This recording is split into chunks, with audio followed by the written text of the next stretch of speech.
Trump ने दिया है रूस को अल्टीमेटम, 10 दिन में युद्ध रोको वरना झेलो 100% टैरिफ और तबाही लाने वाले प्रतिबंध। लेकिन रूस के राष्ट्रपति पुतिन भी तैयार हैं, झुकने के लिए नहीं, लड़ने के लिए। वहीं जेलेंस्की वो अब कह रहे हैं डिफेंस नहीं, अब फुल स्केल अटैक होगा। सवाल ये नहीं है कि जंग होगी या नहीं, सवाल ये है कि कौन रुकेगा पहले, ट्रंप, पुतिन या जेलेंस्की। क्या दुनिया न्यूक्लियर वॉर के दरवाजे पर खड़ी है?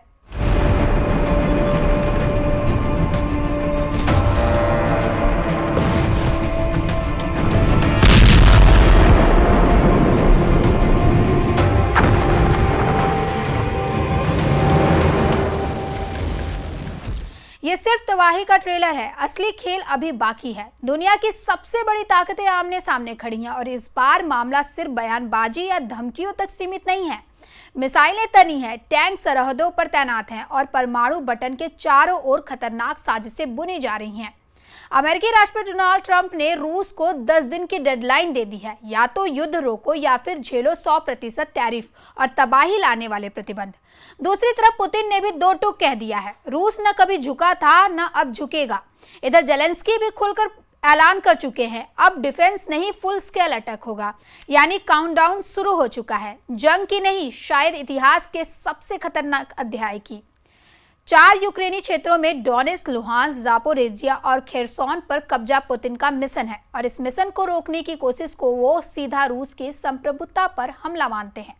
रूस की सेना मैदान में है, मिसाइलें दागी जा रही हैं, कीव की सड़कों पर मलबा है और आसमान में सिर्फ धमाकों की आवाज सुनाई दे रही है। ट्रंप कहते हैं कि अगर पुतिन नहीं माने तो चीन और भारत जैसे देशों पर भी इसका असर पड़ेगा, क्योंकि रूस का तेल खरीदना अब सस्ता नहीं रहेगा। लेकिन पुतिन को फर्क नहीं पड़ता है। उनका कहना है कि अमेरिका चाहे जितनी अकड़ दिखा ले, रूस अपने लक्ष्य से पीछे नहीं हटेगा। उधर रूस से तेल खरीदने के मुद्दे पर भारत को चेतावनी देने वाले डोनाल्ड ट्रंप की एक भारतीय पत्रकार ने बोलती बंद कर दी। अमेरिकी राष्ट्रपति ट्रंप की प्रेस कॉन्फ्रेंस के दौरान भारतीय पत्रकार ने उनसे जो सवाल किया, उसका जवाब देने से ट्रंप बचते नजर आए।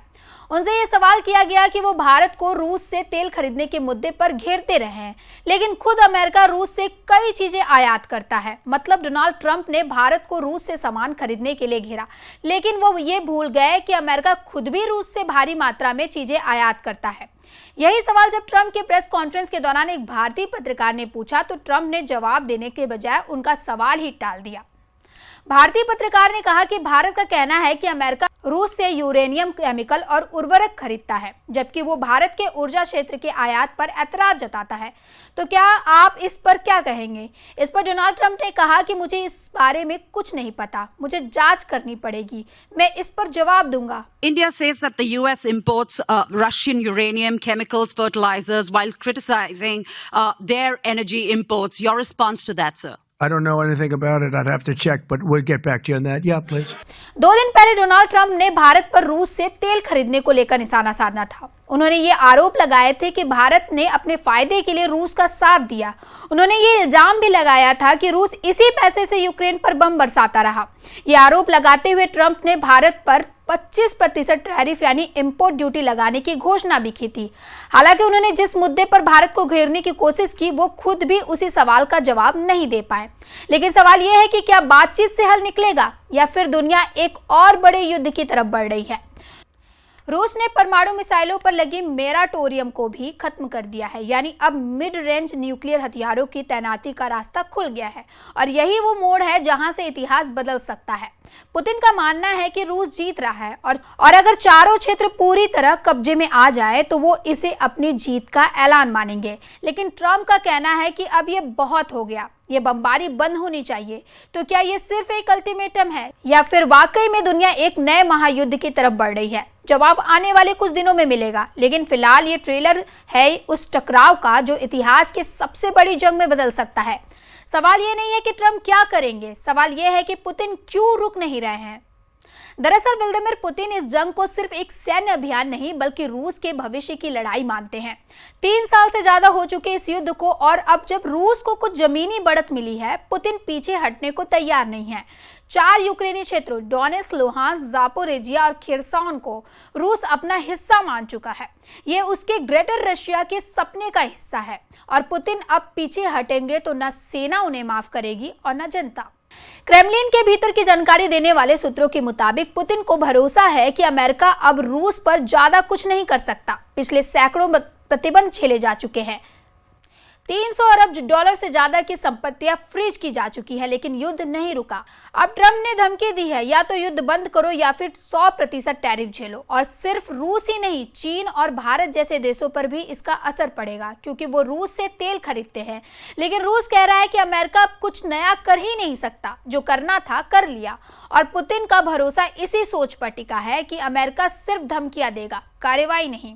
President Vladimir Putin met with Donald Trump's special presidential envoy Steve Witkoff in the Kremlin Wednesday. The meeting comes just days before the White House's deadline on Russia to either make a peace deal with Ukraine or to face potentially severe economic consequences.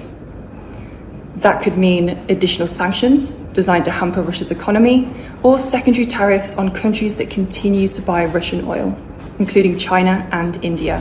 एक और अहम बात यह है कि Putin पश्चिम से बेहतर रिश्ते चाहते हैं, लेकिन उनका युद्ध लक्ष्य उससे भी ऊपर है। उनका मानना है कि अभी अगर युद्ध रोका गया तो रूस की जीत अधूरी रह जाएगी। दरअसल व्लादिमीर पुतिन इस जंग को सिर्फ एक सैन्य अभियान नहीं बल्कि रूस के भविष्य की लड़ाई मानते हैं। भारत ने एक बार फिर युद्ध विराम की अपील की है, लेकिन अब उसकी कूटनीति की विश्वसनीयता भी दांव पर है, क्योंकि अगर अमेरिका रूस पर नए टैरिफ लगाएगा तो भारत की ऊर्जा नीति पर सीधा असर पड़ेगा। रूस से मिलने वाला सस्ता तेल महंगा होगा और पश्चिमी दबाव पर भारत पर कूटनीतिक संतुलन बनाना और मुश्किल करेगा।